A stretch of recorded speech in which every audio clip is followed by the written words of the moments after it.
Namaskar and pranam to all of you. Again, I am coming back to my channel, Asit Governmental Guru. Let's compete. Today, I will discuss second marathon MCQ related to the central government health scheme. So today also again another 30 questions I will discuss and exam oriented questions. So definitely the session would be interesting one. Till end, try to listen the video and collect information about CGHS. So my friends, please subscribe my channel Asit Governmental Guru. Let's compete. Please subscribe, like and share my channel so that you can get benefit and your friends and colleagues also they can get benefit. So if any queries there, you join my WhatsApp number. It is 8327782034, and if any doubt is there, you contact with me and clear your doubt. So now I am going to discuss second marathon MCQ related to the CGHS. See the first question. I will see if a government employee is transferred to another CGHS city but leaves their family behind in the old city, can the family continue using CGHS there? तो आपका एक CGHS city से another CGHS city को transfer हो गया, मगर आपका family वही ओल्ड सीजीएचएस सिटी में रह गया, क्या can the family continue using CGHS there?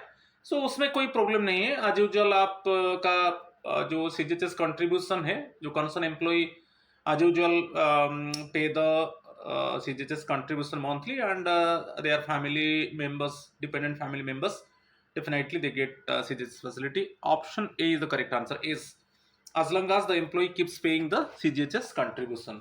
Suppose for example, suppose BBSR ये ओल्ड CGHS सिटी था, अभी न्यू है, सपोज पुणे है, ठीक है, ये न्यू है. सो यदि आपका ट्रांसफ़र हो जाता है मगर फैमिली आपका वही ओल्ड जो आपका डिपेंडेंट फैमिली मेम्बर्स है वही ओल्ड CGHS सिटी में रह गए, so as usual actually the concern employ pay the CGHS monthly contribution and their family members also they get CGHS facilities में कोई प्रॉब्लम नहीं है. Option A is the correct answer. Question number 2. An employee submits an online application for a CGHS card on May 1st, but the physical card is printed and delivered on June 15th. From which date do the CGHS medical benefits officially commence?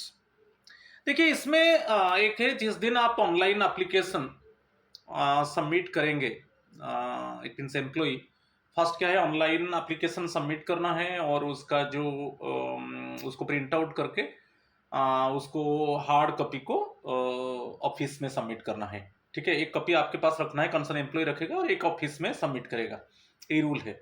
और जब आप online application submit करोगे और उसका print निकालोगे और print के बाद आपका फोटो, ठीक है, जो भी आपका डिपेंडेंट फैमिली मेंबर्स है उनका फोटो रहेगा और आप सबमिट करोगे ऑफिस में, ठीक है. मगर इसमें क्लियर है, जब आप एप्लीकेशन सबमिट कर दिया और वो अप्रूव हो गया, ठीक है, तो उसी डेट से आपका CGHS कंट्रीब्यूशन आपका सैलरी से डिडक्ट होगा और आपको CGHS फैसिलिटी मिलेगा, ठीक है. यहाँ पर ऑप्शन देखिए, once the physical card is verified at a local dispensary check point, the first day of the month following the receipt of the physical card, June 15th when the card is printed and ready for distribution, May 1st the date the application was submitted. भाई option D होगा, क्योंकि आप एक बार application submit कर दिया means वो आपका approve हो गया. आप एप्लीकेशन ऑनलाइन में सबमिट कर दिया मीन्स वो अप्रूव हो गया और उसी डेट से आपका CGHS medical benefits actually commence होगा और एज यूजुअल आपका जो CGHS मंथली कंट्रीब्यूशन है वो आपका सैलरी से डेबिट होगा, ठीक है. तो यहां पर option D is the correct answer. Question number 3. If an employ has applied for a CGHS card but it has not yet been physically issued, right, how is the financial aspect managed regarding their salary? देखिए already you have applied CGHS but still now you have not received the physical card, यही है ना. CGHS card के लिए आप apply कर दिया मगर अभी आपका CGHS कार्ड फिजिकली रिसीव नहीं हुआ है, तो उसका इम्प्लीकेशन क्या रहेगा related to the financial aspect में बता रहा हूँ. जब आपका एप्लीकेशन सबमिट हो गया, इट मीन्स एप्लीकेशन सबमिट होकर अप्रूव हो गया, तो ऑटोमेटिकली आपका सीजीएचएस कंट्रीब्यूशन आपका सैलरी से डेबिट होगा और आपको सीजीएचएस फैसिलिटी मिलेगा. There is no need to wait till receiving the physical card. ठीक है, तो यहाँ पर जो है option A is the correct answer. The CGHS contribution should still be deducted from the employee's salary. ठीक है, आपका एप्लीकेशन सबमिट हो गया, अभी फिजिकल कार्ड नहीं मिला है, उसमें कोई प्रॉब्लम नहीं है. तो आपका एज यूजुअल आपका सैलरी से सीजीएचएस कंट्रीब्यूशन डेबिट होगा और आपको सीजीएचएस फैसिलिटी मिलेगा. Option A is the correct answer. ठीक है, question number 4. Which of the following correctly describes the residence condition rule for serving central government employees versus pensioners under CGHS. इसमें मैं clarify कर देता हूं. जैसे सेंट्रल गवर्नमेंट एम्प्लॉइज है तो उनको सीजीएचएस कवर्ड एरिया में रहना है. जो सर्विंग एम्प्लॉइज है they must reside in CGHS covered area. मगर पेंशनर्स के लिए ये नहीं है, मैंडेटरी नहीं है. आप समझिए, pensioners there is it is not mandatory for pensioners to stay in CGHS covered area. कोई भी वो सीजीएचएस जो सीजीएचएस डिस्पेंसरी है जिसको बोलते हैं सीजीएचएस वेलनेस सेंटर, वहां पर वो रजिस्टर्ड कर सकते हैं कोई भी सीजीएचएस वेलनेस सेंटर में. और कोई इरेस्पेक्टिव ऑफ रेसिडेंस, उनका रेसिडेंस देखा नहीं जाएगा पेंशनर के लिए. मगर जो सर्विंग एम्प्लॉइज है they must stay in CGHS covered area. मगर पेंशनर के लिए ऑप्शन नहीं है. पेंशनर के लिए कोई भी any CGHS wellness centre they must register and they can get CGHS facility irrespective of residence. ये मैंडेटरी नहीं है कि पेंशनर भी सीजीएचएस कवर्ड एरिया में रहेंगे तो उनको सीजीएचएस फैसिलिटी मिलेगा. ठीक है, आपको तो क्लियर बता दिया. तो इसमें देखिए option C is the correct answer. Serving employees must normally live in a covered area whereas pensioners can register with any dispensary regardless of their residential city. तो पेंशनर्स के लिए सीजीएचएस जो कवर्ड एरिया है कि particular जो city है जहां पर सीजीएचएस फैसिलिटी है वहां पर रहना उनके लिए मैंडेटरी नहीं है. ठीक है, वो कोई भी वेलनेस सेंटर में रजिस्टर करेंगे और उनको फैसिलिटी मिलेगा. मगर जो सर्विंग एम्प्लॉइज है they must residing in they must stay in CGHS covered area. ठीक है, option C is the correct answer. Question number 5. an active central government employee's spouse works in the Indian Railways and receives comprehensive railway medical facilities. What option does the central government employee have? देखिए, जो spouse है, suppose मैं यहाँ पर लिख देता हूँ, जो हस्बैंड है वो सपोज सेंट्रल गवर्नमेंट डिपार्टमेंट में काम कर रहा है. ठीक है, कोई जो civilian department CG department central government department में काम कर रहा है. और यहाँ पर जो सपोज वाइफ है वो रेलवे में काम कर रहा है. आप जानते हो रेलवे में जो काम करते हैं उनका रेलवे हेल्थ सर्विस है. तो यहाँ पे हस्बैंड चाहेगा, जैसे वो डायरेक्ट सेंट्रल गवर्नमेंट डिपार्टमेंट में काम कर रहा है और सिविल एस्टिमेट से उसको सैलरी मिल रहा है, वो चाहेगा वो सीजीएचएस फैसिलिटी नहीं लेगा, वो जाकर वाइफ का जो रेलवे हेल्थ सर्विस है वो फैसिलिटी ले सकता है. ठीक है, तो husband may opt wife's actually health facility. Wife को जो हेल्थ फैसिलिटी मिल रहा है so the husband actually may opt it. ठीक है, तो बेसिकली वाइफ भी वही है, वाइफ को रेलवे हेल्थ सर्विस का फैसिलिटी मिल रहा है, वो सपोज इसको नहीं लेगा तो हस्बैंड का जो सीजीएचएस फैसिलिटी है उसको लेगा. तो ये है ऑप्शन आइदर और. यदि वाइफ सपोज मेरा इमेजिनरी एग्जांपल में यदि वाइफ जो हस्बैंड का सीजीएचएस फैसिलिटी वहां पर चला जाता है तो उसको रेलवे हेल्थ सर्विस फैसिलिटी नहीं मिलेगा. और यदि हस्बैंड को सीजीएचएस फैसिलिटी मिल रहा है, यदि वो वाइफ का रेलवे हेल्थ सर्विस फैसिलिटी लेना चाहता है तो वो सीजीएचएस से हट जाएगा. तो ये ऑप्शन है. ठीक है, तो यहां पर देखिए ऑप्शन बी, दे में opt out of CGHS. Okay, जो सेंट्रल गवर्नमेंट एम्प्लॉय है उसको सीजीएचएस फैसिलिटी मिल रहा है, वो he may opt out of CGHS and choose to utilize their spouse railway medical facility instead. तो यहां पर option B is the correct answer. आप 4 ऑप्शन देख लीजिए. ठीक है, question number 6. A CGHS beneficiary based in Bhubaneswar travels to a remote village on official business, falls severely ill and requires immediate medical attention. since there is no CGHS dispensary in that area, under which rule can their treatment be taken and claimed? देखिए वो suppose BBSR का CGHS beneficiary है, okay, CGHS beneficiary है, वो अभी एक temporary period के लिए नॉन CGHS एरिया को चला गया, टेम्पररी पीरियड के लिए, ऑफिशियल वर्क के लिए वो नॉन CGHS एरिया को चला गया, और यहां पर वो सफर इन इलनेस।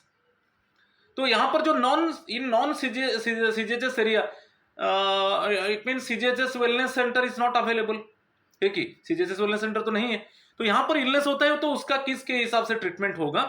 तो नॉर्मली जो अल्टरनेटिव मेडिकल अटेंडेंस रूल है, central services medical attendance rules 1944 के हिसाब से उसका ट्रीटमेंट होगा और रिइंबर्स होगा, याद रखिए। मगर वो CGHS एरिया का बेनिफिशियरी है, he belongs to CGHS actually beneficiary actually employee, but for temporary period of time he transfer to non CGHS area for official purpose, and in non CGHS area he is suffering in illness। तो किसके हिसाब से उसको treatment लेना है और उसको वो रीइंबर्समेंट के लिए क्लेम करेगा? तो CSA में रूल्स, ठीक है, central civil services medical attendance rules 1944। तो option D is the correct answer. Question number 7, if an employee gets transferred to another city that is also a valid CGHS city, what happens to their family's health benefits if they stay behind temporarily? तो ये तो मैं discuss कर चुका था। तो देखिए, दो CGHS city to CGHS city transfer हुआ। जैसे मैं एग्जांपल बता देता हूं, सपोज BBSR CGHS सिटी है, अभी ट्रांसफर हो गया कोलकाता, ये भी CGHS सिटी है, ठीक है, दोनों CGHS सिटी है, ठीक है, मगर फैमिली वो ओल्ड स्टेशन में टेम्पररी, वो ओल्ड स्टेशन में रह गया फैमिली, तो प्रॉब्लम नहीं है, क्योंकि उसका तो ट्रांसफर हुआ CGHS city to CGHS city transfer हुआ, ठीक नहीं, उसका फैमिली अभी ओल्ड स्टेशन में है, इसमें कोई प्रॉब्लम नहीं है। एज यूजुअल एम्प्लॉय क्या करेगा, उसका जो CGHS कंट्रीब्यूशन पे करेगा और उसको उसका जो फैमिली मेंबर्स को बेनिफिट मिलेगा। यहाँ पर ओल्ड न्यू नहीं देखेंगे, क्योंकि CGHS city to CGHS city transfer हुआ, इसमें कोई प्रॉब्लम नहीं है कि फैमिली ओल्ड में है कि न्यू में है, ठीक है। तो ऑप्शन यहाँ पर क्लियरली है, the family can continue using CGHS benefits at the old city. Option D is the correct answer. Question number 8, if the employee has not yet received the physical CGHS card, can they still get benefits? ये तो बहुत common question है। अभी employee online में CGHS card के लिए apply कर दिया है, already the employee has applied for CGHS card, but still now he has not received the card, तो can they still get benefits? मैं तो बताया था, जब आप ऑनलाइन में एप्लीकेशन सबमिट कर दिया तो ऑटोमेटिकली वो अप्रूव हो गया, और वहीं से आपका CGHS जो फैसिलिटी कमेंस होगा और आपका CGHS कंट्रीब्यूशन आपका सैलरी से डेबिट होगा, ठीक है। तो चाहे फिजिकल कार्ड कब मिलेगा उसका कोई ये नहीं है, ठीक है। तो यहां पर जो आंसर है option can they still get benefits, yes, provided CGHS contribution are being deducted from salary. Option B is the correct answer, ठीक है। Question number 9, how long before retirement can an employee apply for a pension or CGHS card? जैसे suppose कोई concern employee is going to retire, तो retirement के पहले उसको आप just before retirement actually he must apply for the pensioner card, okay, pension और CGHS card. तो it means ये क्वेश्चन जो पूछ रहा है कि रिटायरमेंट के कितने महीने पहले उसको अलाउ किया जाएगा वो CGHS पेंशनर कार्ड के लिए वो अप्लाई कर सकता है। तो ये बहुत अच्छा आंसर है, 3 months 6 months 1 year and after retirement only, ये नहीं है 6 months बिफोर, ओके, यहाँ पर याद रखिए 6 months बिफोर उसको अप्लाई करना है, ठीक है, जो रिटायरमेंट डेट है उससे 6 months बिफोर उसको अप्लाई करना है, okay, clear. Option B is the correct answer, ठीक है। Question number 10, what does the IPD only CGHS card cover?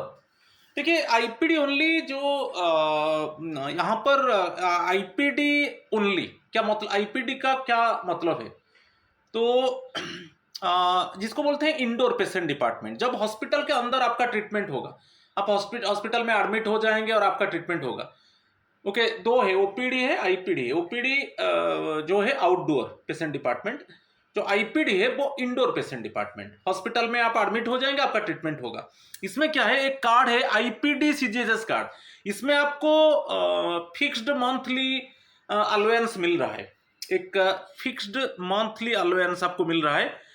यदि आपको फिक्स्ड मंथली अलाउंस मिलेगा तब आपको ओनली आईपीडी सीजीएचएस कार्ड मिलेगा। इसमें ओनली क्या है, ओपीडी का फैसिलिटी नहीं मिलेगा।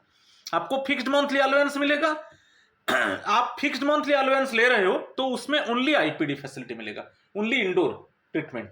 ओके, आप जब हॉस्पिटल में एडमिट हो जाएंगे आपको ट्रीटमेंट मिलेगा। ओपीडी का कोई इसमें ओपीडी का फैसिलिटी इस कार्ड में नहीं मिलेगा। ठीक है, क्लियर। सो दोनों है आईपीडी कार्ड में।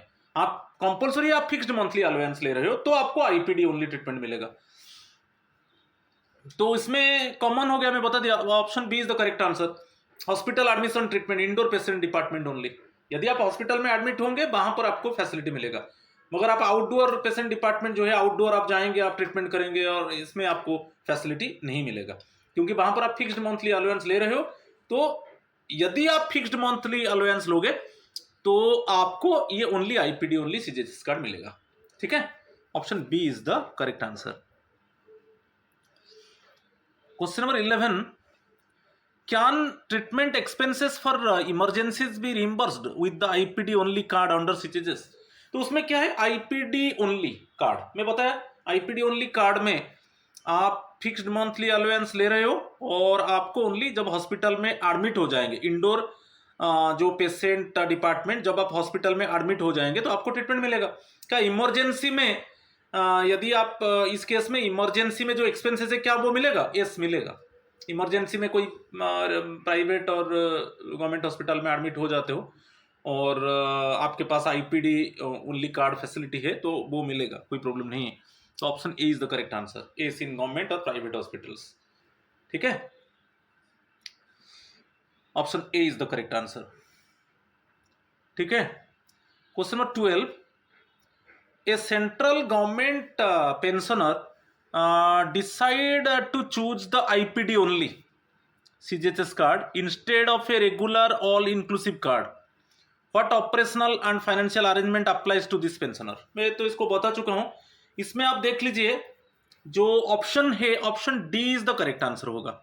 इसमें ऑप्शन डी, ओके, आपको option D is the correct answer. इसमें क्या है, आईपीडी ओनली में आईपीडी ओनली सीजीएचएस कार्ड, ठीक है, इसमें क्या है, आपको फिक्स्ड मंथली अलाउंस मिलेगा प्लस आपको ओनली आईपीडी फैसिलिटी मिलेगा। इसमें ओपीडी फैसिलिटी आपको नहीं मिलेगा। ठीक है, क्योंकि वहां पर फिक्स्ड मंथली अलाउंस ले रहे हो तो only IPD, only indoor patient department जो है आपका हॉस्पिटल में जब एडमिट होगा वहां पर जो एक्सपेंस होगा ट्रीटमेंट के लिए वो एक्सपेंस रिइंबर्स होगा। ओपीडी के लिए आउट पेशेंट डिपार्टमेंट में जो भी आपका एक्सपेंसेस होगा वो रिइंबर्स नहीं होगा। तो यहाँ पर option D is the correct answer. ठीक है, आप देख लीजिए question, option D is the correct answer. ठीक है, क्वेश्चन नंबर 13 देखिए, an active government employee has their CGHS plastic card officially approved by their department on July 1, 2026. Unless structural changes occur, until what date does this plastic card normally remain valid? आप जानते हो कि जो plastic card जो CGHS card है कितना years के लिए वैलिड होता है? 5 ईयर्स के लिए वैलिडिटी होता है, उसका वैलिडिटी पीरियड 5 ईयर्स है सीजीएचएस कार्ड का। तो यहाँ पर अप्रूव हुआ जुलाई 1, तो अप्रूव हुआ जुलाई 1, 2026। तो आपका जो लास्ट डेट रहेगा वो जून 30, 5 ईयर्स कैलकुलेट कर लीजिए, जून 30, 2031, क्योंकि आपका प्लास्टिक कार्ड का वैलिडिटी 5 ईयर्स है। तो option D is the correct answer, option D is the correct answer. ठीक है, question number 14, A central government employee retires at pay level 6, want to opt for a lifetime CGHS card, what is the required one time contribution amount for the specific pay level? देखिए आप पे level 6 to 9 आपका monthly contribution है, आप 450 है monthly contribution, ये monthly है, इसमें पर मंथ में कर दिया। तो आपको लाइफ टाइम लेना है। ओके, ये रिटायरमेंट जो रिटायर्ड एम्प्लॉय चाहता है उसको लाइफ टाइम सीजीएचएस कार्ड लेना है। तो सीजीएचएस कंट्रीब्यूशन लाइफ टाइम में कितना रहेगा? तो 1 ईयर के लिए 12 मंथ्स मंथली 450, और लाइफ टाइम जो होता है ना कंट्रीब्यूशन वो 10 ईयर्स का इक्विवेलेंट होता है। ठीक है, तो उसमें क्लियर है 54,000, इसको कैलकुलेट कर लीजिए। मंथली है 450, 12 मंथ्स के लिए, 1 ईयर के लिए 4, ये 1 ईयर के लिए 450 into 12, और जो लाइफ टाइम के लिए आप ले रहे हो उसमें कंट्रीब्यूशन जो होगा वो 10 ईयर्स का इक्विवेलेंट होता है। 10 ईयर्स का इक्विवेलेंट, तो मल्टीप्लाई करके आप देखिए 54,000 है। Option D is the correct answer. ठीक है, और पे लेवल 6 to 9 में बता दिया कि कितना कंट्रीब्यूशन है, मंथली कंट्रीब्यूशन, सीजीएचएस कंट्रीब्यूशन। ये भी डिस्कस में कर चुका हूँ ऑलरेडी, मेरा प्रीवियस थियोरिटिकल वीडियो में देखिए। Question number 15, A CGHS beneficiary is diagnosed with a chronic long-term condition like diabetes and thyroid. To minimize unnecessary travel, what is the maximum duration for which medicines can be issued at one time from a wellness center? यदि आप chronic disease जैसे diabetes है, thyroid है, इस तरीके का disease में आप सफर कर रहे हैं तो सीजीएचएस वेलनेस सेंटर में आपको 3 मंथ्स के लिए मेडिसिन मिलेगा। तो बार बार आपको जाना नहीं पड़ेगा। Every month actually you should not go to the wellness centre for collecting medicine.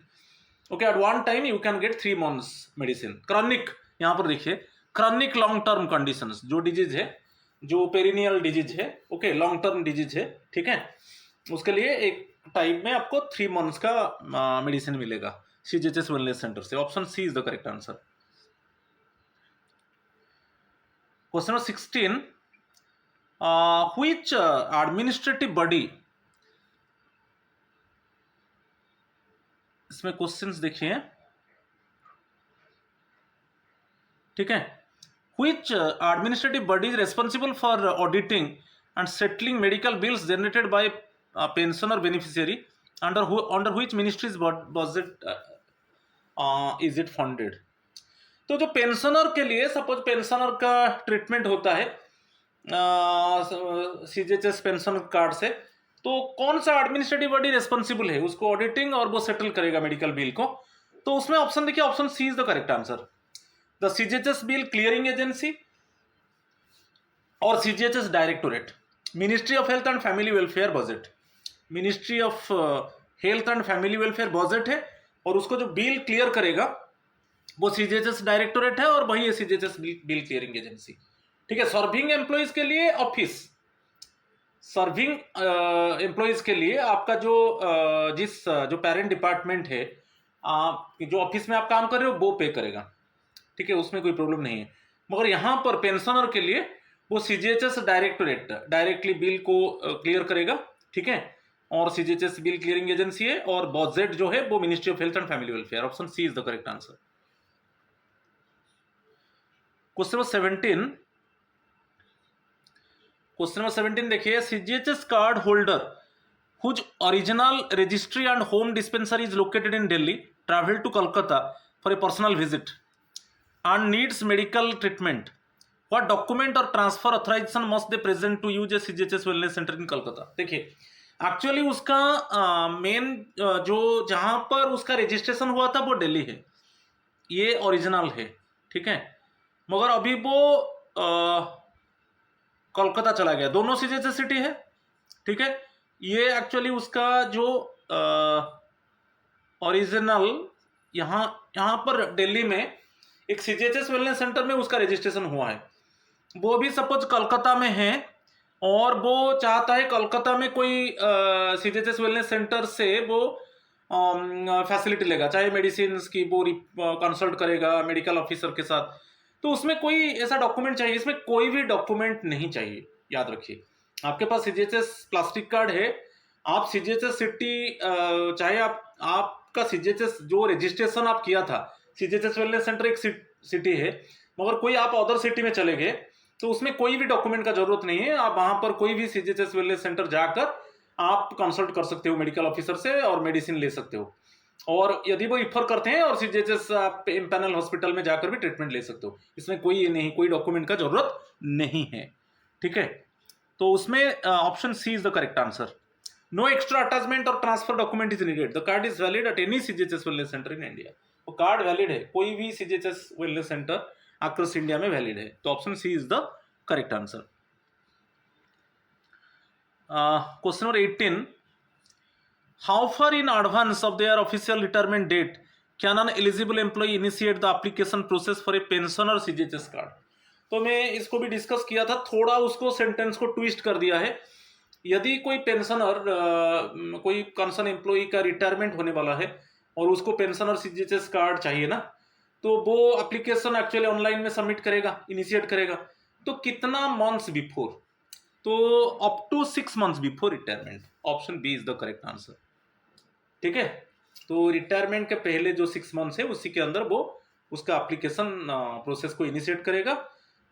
तब उसको जब रिटायरमेंट हो जाएगा उसके बाद कोई प्रॉब्लम नहीं है, उसको पेंशन और सीजीएचएस कार्ड मिल जाएगा और उसको फैसिलिटी मिलता रहेगा। Option B is the correct answer.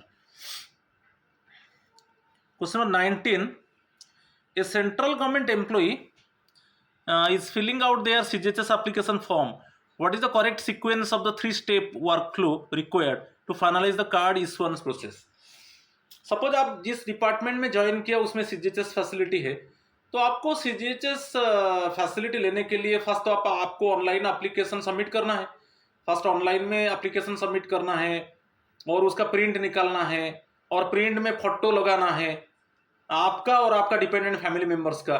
फिर एक कॉपी आप रखना है और एक कॉपी ऑफिस को फॉरवर्ड करना है। यही 3 जो वर्क फ्लो प्रोसेस है। तो इसमें ऑप्शन सी, फर्स्ट आप ऑनलाइन में अप्लाई करोगे, सबमिट हो गया एप्लीकेशन, उसका प्रिंट निकाल दो, उसमें कंसर्न एम्प्लॉय उसका फोटो लगाएगा, उसका जो डिपेंडेंट फैमिली मेंबर्स है उनका फोटो लगाएगा, एक कॉपी खुद के पास रखेगा और एक कॉपी वो फॉरवर्ड कर देगा ऑफिस को। Print and prepare and office forwarding. Option C is the correct answer, ठीक है। Question number 20, a pensioner is evaluating options for their CGHS coverage and decides not to pay a long-term lump sum if they opt for a limited subscription card and pay a subscription for a fixed period of 1 year. What is the validity of the card? एक life long pensioner के लिए दो option है, चाहे वो limited offer के लिए ले सकता है और लाइफ लॉन्ग के लिए लेगा तो उसका जो कंट्रीब्यूशन रहेगा वो 10 years का जो कंट्रीब्यूशन है उसी के साथ इक्विवेलेंट होगा लाइफ लॉन्ग लेने के लिए। यदि वो 1 year के लिए वो सब्सक्रिप्शन सीजीएचएस कंट्रीब्यूशन पे किया तो 1 year के लिए उसको सीजीएचएस बेनिफिट मिलेगा। यदि 2 years के लिए वो सीजीएचएस कंट्रीब्यूशन पे किया तो 2 years के लिए उसको सीजीएचएस फैसिलिटी मिलेगा। मगर लाइफ लॉन्ग यदि करना चाहता है तो लाइफ लॉन्ग केस में उसको एक बार देना है। जैसे आपका पे लेवल 12 एंड अबव है तो पे level 12 and above monthly 1000 rupees है, 1000 रुपीज पर मंथ है कंट्रीब्यूशन। तो आप में बताया कि लाइफ लॉन्ग के लिए जो कंट्रीब्यूशन होगा वो 10 years का इक्विवेलेंट होगा। तो ये आपका ईयरली कंट्रीब्यूशन देख लीजिए 12 into 1000 और उसमें 10 years के लिए इंटू 10 कर 1,20,000। ये जो इमेजिनरी एग्जांपल दिया किसे, पे लेवल 12 एंड अबव, ठीक है। आप 1,20,000 पे कर दीजिए और लाइफ लॉन्ग मिलेगा। मगर अदर केस में लिमिटेड सपोज 3 years के लिए आप सीजीएचएस कंट्रीब्यूशन पे किया तो 3 years के लिए आपको पेंशनर को बेनिफिट मिलेगा, सीजीएचएस बेनिफिट। तो यहां पर बहुत कॉमन है, the card remains valid for only that period. That period means 1 year के लिए पेंशनर क्या किया, सीजीएचएस कंट्रीब्यूशन पे किया तो 1 year के लिए उसको सीजीएचएस फैसिलिटी मिलेगा। Option A is the correct answer. Question number 21, how long is a CGHS card valid for serving employees? ये तो बहुत इजी है, 5 years है। अच्छा 5 years जो वैलिडिटी है कैसे, आपका एप्लीकेशन जब अप्रूव हो जाएगा ये है 5 years from the date of department approves the application. जब आपका डिपार्टमेंट आपका एप्लीकेशन जो ऑनलाइन एप्लीकेशन आप सबमिट किया, जब आपका एप्लीकेशन को वो अप्रूव कर देगा वहां से 5 year। आप ये माइंड में मत लीजिए कि मुझे सीजीएचएस फिजिकल कार्ड मिलेगा और वहां से काउंट होगा, नो। आप एप्लीकेशन सबमिट कर दिया और आपका डिपार्टमेंट उसको अप्रूव कर दिया मीन्स वहां से 5 ईयर्स वो सीजीएचएस कार्ड वैलिडिटी रहेगा। तो option B is the correct answer. Question number 22, what options do pensioners have regarding CGHS card validity? Option क्या है जो पेंशनर्स के लिए, इधर लिमिटेड पीरियड के लिए लीजिए और लाइफ लॉन्ग के लिए लीजिए। यदि लिमिटेड 2 इयर्स के लिए आप सीजीएचएस कंट्रीब्यूशन पे किया तो 2 इयर्स के लिए बेनिफिट मिलेगा, मगर लाइफ लॉन्ग के लिए आप जो आपका सीजीएचएस कंट्रीब्यूशन रहेगा वो equivalent to 10 year contribution, 10 years contribution याद रखो, ठीक है। ये लाइफ लॉन्ग के लिए 10 इयर्स कंट्रीब्यूशन, ठीक है। तो उसमें देखिए ऑप्शन है whole life card with life time validity, limited subscription card validity only for that period. तो यहां पर जो है option C is the correct answer, ठीक है। Question number 23, where can a CGHS card be used for treatment? Only in the city where it was issued, anywhere in India at any CGHS wellness center, only in government hospitals, only in private empaneled hospitals। मैं बताया था आपको एक बार CGHS card मिल गया तो कोई भी across India में जो डिफरेंट सिटीज में जहां पर सीजीएचएस फैसिलिटी है, जो सीजीएचएस कवर्ड सिटीज है, कोई भी सीजीएचएस कवर्ड सिटी में जो सीजीएचएस वेलनेस सेंटर आपको बेनिफिट मिलेगा, ठीक है। Anywhere in India at any CGHS wellness center without any document, option B is the correct answer, ठीक है। Question number 24, when should beneficiaries apply for renewal of their CGHS plastic card? अच्छा, आपका CGHS plastic card का validity तो 5 years है, फिर आप कब रिन्यू करोगे उसको? रिन्यूअल के लिए जब आपका कार्ड एक्सपायरी हो रहा है 3 months before, okay, 3 months before expiry of the card, तो वही option B within 3 months before expiry, ठीक है। Option B is the correct answer, ये भी बहुत इंपॉर्टेंट है, ठीक है। Question number 25, what must the main card holder do if a dependent family member becomes ineligible for CGHS benefit? कोई dependent family member है वो अभी वो डिपेंडेंट नहीं रहेगा, ठीक है, इनएलिजिबल हो जाएगा सीजीएचएस बेनिफिट्स के लिए, तो आप क्या करोगे? आप इमीडिएटली आपका ऑफिस को इन्फॉर्म करना है, ओके। इन्फॉर्म द, देखिए ऑप्शन बी करेक्ट होगा, inform the additional director of CGHS through the department और डायरेक्टली। आप डायरेक्टली सीजीएचएस जो एडिशनल डायरेक्टर है उनको इन्फॉर्म कर सकते हो, नहीं तो through office you can inform to the additional director of CGHS, और डायरेक्टली आप बोल सकते हो कि मेरा ये डिपेंडेंट फैमिली मेंबर अभी वो डिपेंडेंट नहीं रहा, ओके, तो उसको रिमूव कर दिया जाए, ठीक है। तो option B is the correct answer. Question number 26, which situations may cause a dependent family member to lose CGHS eligibility? कब जो dependent family member CGHS eligibility lose करेगा? तो उसमें ऑप्शन है son gets a job, daughter gets married, divorce और separation changes dependency status, all of the above. यहाँ पर option D is the correct answer. देखिए सॉन में बताया था जो एज है सॉन केस में 25 ईयर्स, 25 ईयर्स बिफोर यदि मैरिज हो जाता है, जॉब मिल जाता है, विच कम्स फास्ट, तो सीजीएचएस बेनिफिट बंद हो जाएगा। और डॉटर का मैरिज हो जाएगा, जब कोई एज नहीं है, जब डॉटर का मैरिज हो जाएगा तब तो उसका सीजीएचएस जो फैसिलिटी है वो सीज हो जाएगा। सिमिलरली जो डाइवोर्स और सेपरेशन रिलेटेड केस है, सपोज आपका डॉटर है कॉन्सर्न एम्प्लॉय का, वो डाइवोर्स और सेपरेटेड है मगर अभी डिपेंडेंसी स्टेटस खत्म हो गया, वो भी डिपेंड नहीं कर रहा है कॉन्सर्न एम्प्लॉय के ऊपर, तो वहां पर सीजीएचएस जो सीजीएचएस बेनिफिट मिल रहा था वो सीज हो जाएगा। तो यहां पर option D is the correct answer. Question number 27, what must the department do when an employee transfers to a non CGHS area और retires?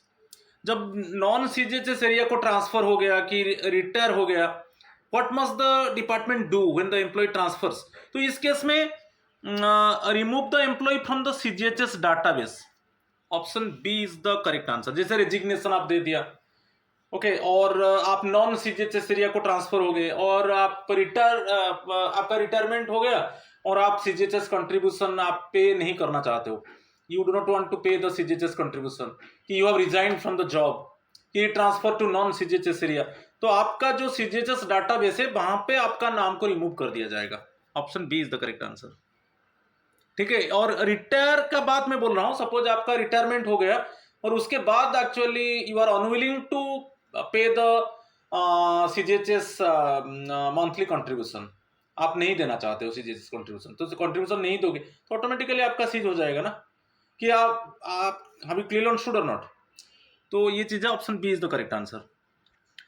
Question number 28, question number 28, pensioner initially opted to contribute to the CGHS on an annual basis post retirement to 2023, paying the yearly rate corresponding to pay level 12 rupees 1000 per month, you know, pay level 12 के लिए जो CGHS monthly contribution 1000 rupees है, तो 12,000 annually.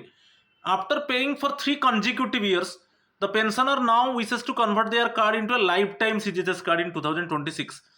What is the correct administrative protocol and financial adjustment? देखिए आपका क्या है, pensioner ने क्या किया, 3 ईयर्स के लिए वो CGHS कंट्रीब्यूशन दिया, उसके बाद वो बोल दिया कि उसको कन्वर्ट करना है लाइफ टाइम के लिए, लाइफ टाइम के लिए कन्वर्ट करना है। ये 3 कंजिक्यूटिव ईयर्स लिमिटेड पीरियड के लिए दिया, फर्स्ट ईयर दिया CGHS फैसिलिटी, सेकेंड ईयर दिया, थर्ड ईयर, लाइफ टाइम के लिए नहीं दिया, 3 ईयर्स ऐसे कंजिक्यूटिवली दिया, फिर उसके बाद वो डिसाइड किया उसको कन्वर्ट कर देगा लाइफ टाइम। तो ऑलरेडी तो 3 मंथ्स में दे चुका है, तो उसमें आप जानते हो कि जो लाइफ टाइम CGHS कंट्रीब्यूशन होता है वो होता है 10 ईयर्स इक्विवेलेंट होता है CGHS कंट्रीब्यूशन। ऑलरेडी ये पे लेवल के हिसाब से वो, अच्छा लाइफ टाइम होगा तो उसको कितना देना पड़ेगा, 1.2 लाख, मगर अभी 3 ईयर्स में कितना दिया, 36,000 दिया, तो उसमें माइनस कर दीजिए, 1,20,000 से 36,000 माइनस कर दीजिए, जितना होगा वो दे देगा और उसको लाइफ टाइम CGHS कार्ड का बेनिफिट मिलेगा। तो इसमें क्या है, कंफ्यूजन नहीं होना है, ऑलरेडी वो 3 ईयर्स में, देखिए 3 कंजिक्यूटिव ईयर्स में कितना पेमेंट किया है, 36 के पेमेंट किया है। अच्छा फिर बाकी लाइफ टाइम के लिए क्या है, लाइफ टाइम के लिए ₹1,20,000 है, तो 3 ईयर्स के बाद वो चाहता है कि लाइफ टाइम को कन्वर्ट करेगा, उससे माइनस, ऑलरेडी 36,000 3 ईयर्स में दे चुका है और वो लाइफ टाइम के लिए कन्वर्ट, लाइफ टाइम के लिए वो कन्वर्ट करेगा। ओके, तो लाइफ टाइम के लिए करेगा तो 1,20,000 पेमेंट करना है, मगर ऑलरेडी 36,000 पे कर चुका है, 1,20,000 से 36,000 माइनस कर दीजिए, तो उसको 84,000 देना है और उसको लाइफ टाइम कार्ड का बेनिफिट मिलेगा। ठीक है, तो यहां पर option C is the correct answer. ठीक है, question number 29, a central government servant retires in pay level 11 with a final basic pay, देखिए 1,18,500 and pays the online one time contribution of 78,000, pay level के हिसाब से उसको 78,000 पे करना है क्योंकि 650 के हिसाब से। ओके, यदि लाइफ टाइम पेंशन और CGHS कार्ड का बेनिफिट मिलेगा तो ये 1 ईयर के लिए, और 10 ईयर्स का इक्विवेलेंट होता है ना, तो आप कैलकुलेट कर लीजिए 78,000। ठीक है, जो पे लेवल 11 के लिए मंथली कंट्रीब्यूशन है 650। ठीक है, तो उसमें दिया है based on current CGHS guideline linked pay levels to ward entitlements AIIMS the pensioner will be entitled. अच्छा, एम्स के लिए जो वार्ड एंटाइटलमेंट है उसी रिलेटेड है, देखिए वार्ड, यहां पर वार्ड एंटाइटलमेंट इन एम्स, तो एम्स के लिए आपको देखिए एक बता रहा हूं, एक आपका पे लेवल 80,901 एंड अबोव, इसमें आपको यदि डिलक्स और प्राइवेट, यदि डिलक्स का फैसिलिटी है, डिलक्स का फैसिलिटी मिलेगा एम्स में, तो option D is the correct answer. AIIMS के ऊपर पूछा है और एम्स में डिलक्स का फैसिलिटी मिलता है, अदरवाइज अदर केस में प्राइवेट वार्ड होता है, मगर एम्स के ऊपर पूछा, पे लेवल बताया 80,901 एंड अबोव, मगर अभी पे लेवल जब रिटायर किया वो कितना है, 1,18,500, बहुत ज्यादा है, और वो लाइफ टाइम वो पेमेंट कर दिया, पेंशनर ने लाइफ टाइम के लिए पेमेंट कर दिया CGHS बेनिफिट के लिए, तो अभी यदि वो हॉस्पिटल एम्स में एडमिट होता है तो उसको डिलक्स वार्ड का फैसिलिटी मिलेगा। Option D is the correct answer. ठीक है, आज का लास्ट क्वेश्चन है, consider the following statements regarding the CGHS lifetime contribution framework. CGHS lifetime contribution related है. If a pensioner who paid the one time 1,20,000 contribution passes away, the surviving spouse family pensioner must make a fresh contribution of 50% of the original cost to keep the lifetime card active. ठीक है, गलत है, क्योंकि pensioner ने already life time के लिए CGHS जो subscription है पेमेंट कर चुका है और उसका डेथ हो जाता है. तो उसका डेथ हो जाता है तो उसका फैमिली जो पेंशनर है वो क्यों फिर पेमेंट करेगा, क्योंकि पेंशनर तो लाइफ टाइम के लिए पेमेंट कर चुका है. तो अगेन उसका जो जैसे स्पाउस है वो पेमेंट नहीं करेगा अगेन. ठीक है, ये गलत है. सेकेंड वन, फर्स्ट स्टेटमेंट गलत है. Second one, central government pensioner settled in non CGHS covered areas can voluntarily opt for a life time CGHS card to avail of IPD OPD facilities when visiting CGHS facility. देखिए, pensioner के लिए कोई जरूरत नहीं है कि वो CGHS covered area में रहेगा. वो लाइफ टाइम के लिए पेमेंट कर दिया, वो कहां पर भी रहे और कोई भी सीजीएचएस वेलनेस सेंटर, कोई भी सीजीएचएस वेलनेस सेंटर में रजिस्टर करेगा और वो सीजीएचएस बेनिफिट लेगा. ये नहीं कि pensioner, it is mandatory for pensioner actually to reside in the CGHS covered area. कोई पेंशनर के लिए कोई रेसिडेंस का मायना नहीं रखता. There is no need of, there is no importance of residence related to the pensioner. ठीक है, तो सेकेंड ऑप्शन करेक्ट है. तो option B is the correct answer. तो ये 30 क्वेश्चंस था. तो आप वेट कीजिए थर्ड मैराथन एमसीक्यू के लिए. ठीक है, तो बहुत इंपॉर्टेंट क्वेश्चन था और मैं ट्राई किया एक्सप्लेन करने के लिए, और मेरा 4 पार्ट्स ऑलरेडी मैं डाल चुका हूं. आप देख लीजिए, उसमें बहुत कुछ इंफॉर्मेशन थ्योरी, आप थ्योरी पार्ट को देखिए. और ये मेरा सेकेंड पार्ट था मैराथन एमसीक्यू का. ऑलरेडी 60 क्वेश्चन में डिस्कस कर चुका हूँ. ठीक है, तो मेरा थ्योरी पार्ट आप कवर कर लेंगे, आप वीडियो सुन लेंगे तो आराम से आप कोई भी क्वेश्चन सीजीएचएस के ऊपर आएगा तो अटेम्प्ट कर सकते हो. आज इतना ही. थैंक यू और नमस्कार टू ऑल ऑफ यू.